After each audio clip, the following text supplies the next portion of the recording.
If anybody ever told you that cremation is sinful or that Christians shouldn't do it because the Bible condemns it, they're wrong.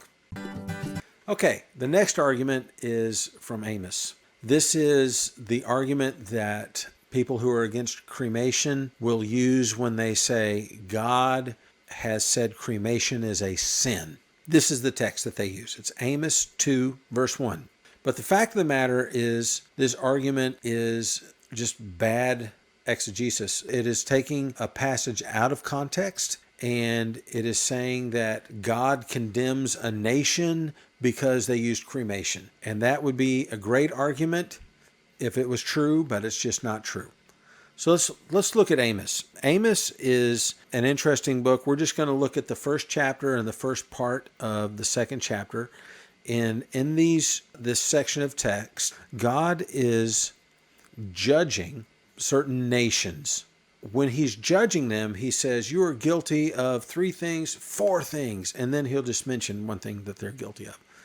But he will say that what they're guilty of, and then he says this is what your punishment is going to be. So let's go in and look at some of these to see if there's a pattern, because that's what you do when you look at things in context. You look for a pattern. You look for the verses surrounding it. You look at the entire passage, the entire chapter, the entire book. That way you're not ripping something out of context like these anti-cremation people do and try to make an argument, because they know a lot of people aren't going to read the rest of the book of Amos. So Amos chapter 1, verse 3, Damascus is punished because they threshed Gilead with implements of sharp iron.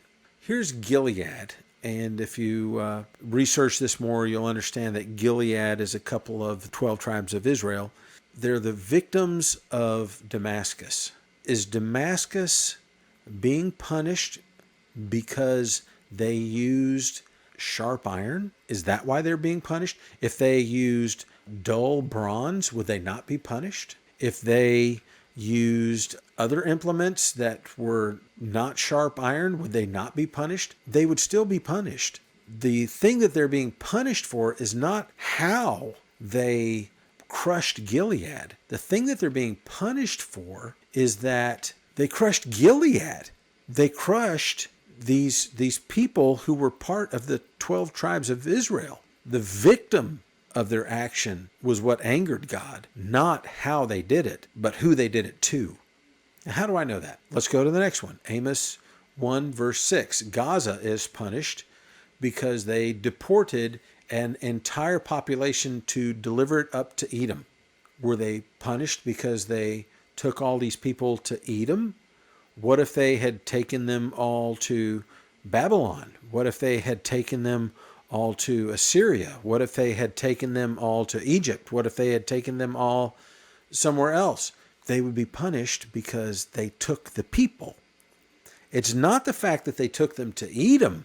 It's that the population that they defeated, we find in 2 Chronicles 21:17 and 28:17, that it consisted of King Jehoram of Judah and his family.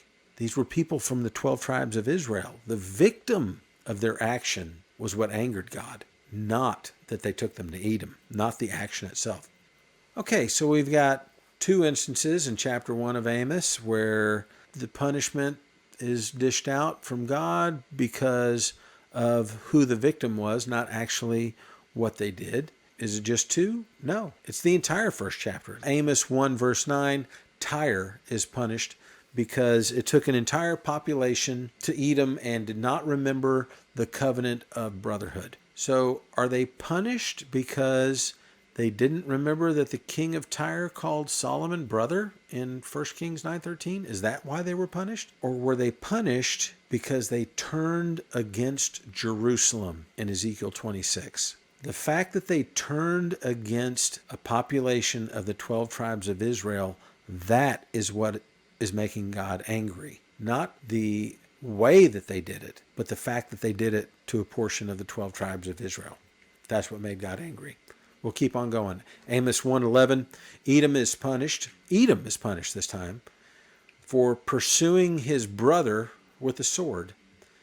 And he pursued his brother with the sword while he stifled his compassion. His anger also was tore continually, and he maintained his fury forever.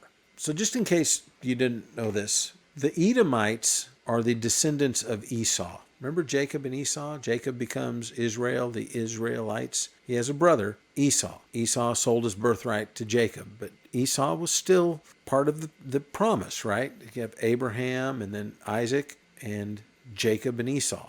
And so the Edomites are the descendants of Esau, and they have a special place in God's heart. He says that they do. But in this case, the Edomites go to war with Israel, their brothers. And when they do that, was Edom punished because it stayed mad a long time? Is that why Edom was punished?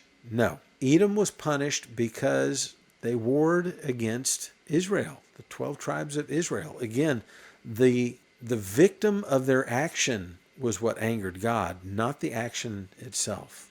And things get really gruesome in Amos 1:13. The sons of Ammon will be punished because they ripped open the pregnant women of Gilead in order to enlarge their borders.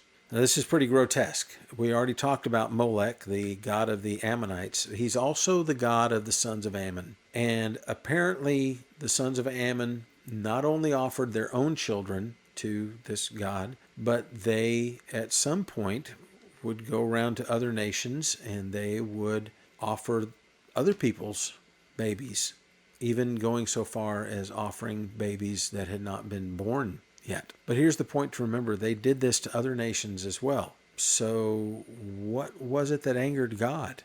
Was God angry when they did it to other nations? I'm sure he was. But what got them in the book of Amos is that their victim was part of the 12 tribes of Israel. That is what angered God when they did this to his people. So now we get to this anti-cremation passage, right? Amos 2 verse 1, Moab will be punished because they burned the bones of the king of Edom to lime. So this is interesting. It's a little bit of a twist. Of all the nations that the Israelites came in contact with when they came up out of Egypt, the Edomites were to be treated special.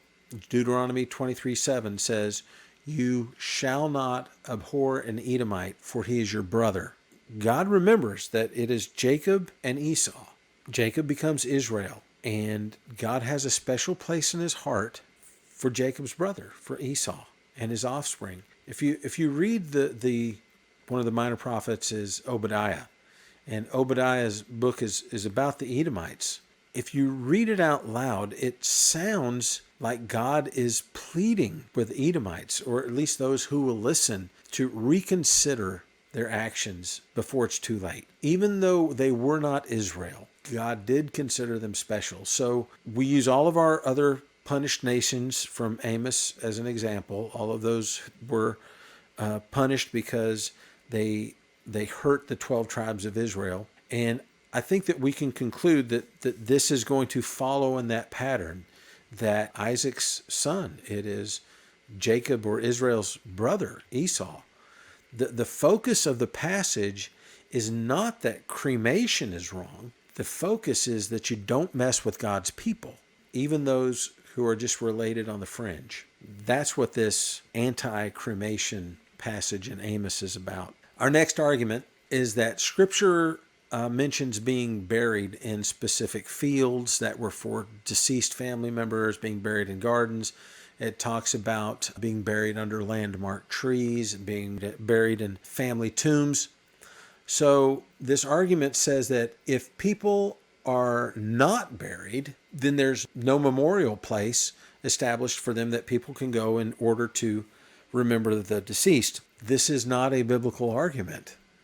This is basically saying that because all of these people were buried in a special place in the Bible that people could go and visit them, if you are not buried in a place where people can visit you, then you're sinning. Just think about that for a minute.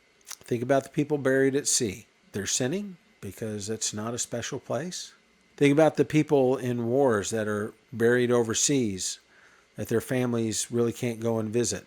They're sinning because they're not in a family cemetery. My family has a relative, an uncle of mine, who died in infancy and is buried in a state where my family doesn't live, all by himself. Is that sinful because he's not in a place where family can go visit? This is a poor argument, but they do use this argument.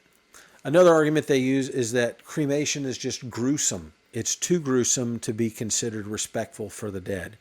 And what they'll do a lot of times when they use this argument is they will get firsthand testimony of people who have seen cremations in India or something like that, where they're not going to a crematorium. They make a big bonfire or a funeral pyre and they put the body on there. And they describe what the body goes through as it is burning. And they describe the smell. And then they'll describe what the skin looks like. And they'll describe what the skull looks like. And things that are coming out of the orifices of the skull, the eyes and the ears. And then they'll talk about what the burning flesh looks like when it's bubbling, and the internal organs and these sounds that they make as they start to boil. And they'll talk about parts of the body that didn't burn completely, and how people have to pick up an arm and throw it back on the fire, and they have to pick up a leg and throw it back on the fire. And they'll use these grotesque examples of things that are not cremation in the United States of America.